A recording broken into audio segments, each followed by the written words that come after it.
Hari ini kita akan mempelajari 1. Landasan filosofis bimbingan dan konseling. 2. Landasan TEORITAS bimbingan dan konseling. 3. Landasan psikologis bimbingan dan konseling. 4. Landasan pedagogis bimbingan dan konseling. 5. Landasan sosiologis dan kultural bimbingan dan konseling. 6. Landasan religius bimbingan dan konseling. Landasan filosofis. Perhatikan dan simak materi yang dibacakan berikut ini. Ya, landasan, di dalam Kamus Besar Bahasa Indonesia, pusatbahasadiknas.go.id, diartikan sebagai alas, dasar, atau tumpuan. Adapun istilah landasan sebagai dasar dikenal sebagai fundasi. Filosofis, berasal dari bahasa Yunani yang terdiri atas suku kata pilein, pilos yang artinya cinta dan sophos, sophia yang artinya kebijaksanaan, hikmah, ilmu, kebenaran, jadi filosofis berarti kecintaan terhadap kebijaksanaan. Berarti landasan filosofis bimbingan dan konseling adalah asumsi filosofis yang dijadikan titik tolak dalam rangka studi dan praktek bimbingan dan konseling. Landasan teoritas. Landasan teoritis merupakan fondasi teori yang mendukung penelitian, membantu menjelaskan masalah, merumuskan hipotesis, dan meningkatkan validitas hasil. Fungsinya meliputi penyediaan kerangka pemikiran, integrasi literatur, dan pencegahan pengulangan. Untuk menyusunnya, identifikasi teori relevan, jelaskan konsep kunci, hubungkan dengan penelitian, dan dukung dengan referensi terpercaya.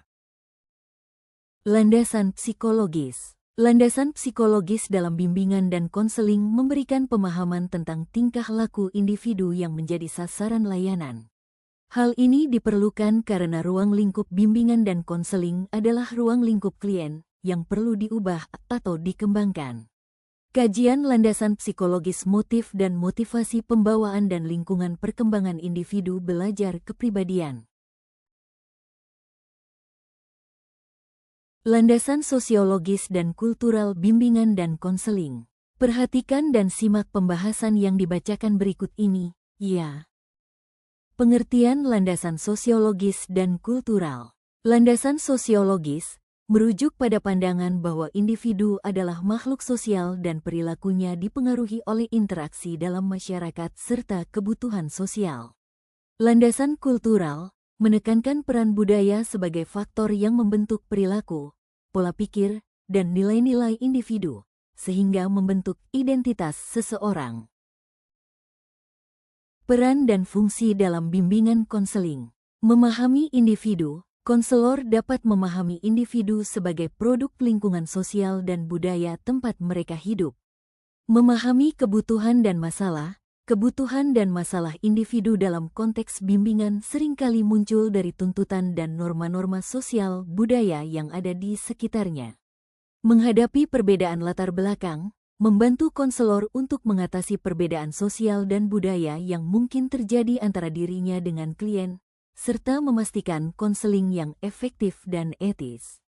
Mengarahkan proses konseling, memberikan panduan agar konseling sesuai dengan norma kehidupan berbudaya suatu bangsa atau komunitas.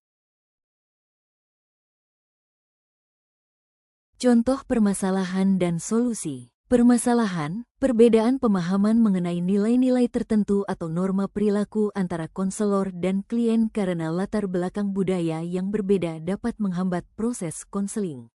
Solusi, dengan memiliki pemahaman tentang aspek sosiokultural, konselor dapat mengembangkan pendekatan yang lebih peka dan relevan dengan konteks budaya klien, sehingga tercipta konseling yang profesional dan etis. Landasan sosiologis pendidikan adalah acuan atau asumsi dalam penerapan pendidikan yang bertolak pada interaksi antar individu sebagai makhluk sosial dalam kehidupan.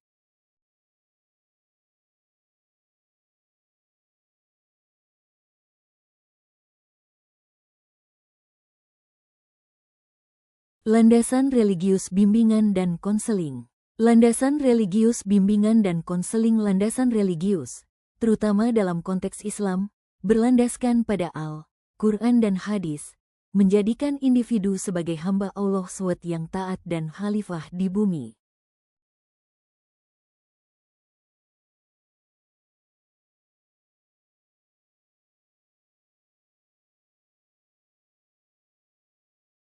Bagaimana materi tersebut?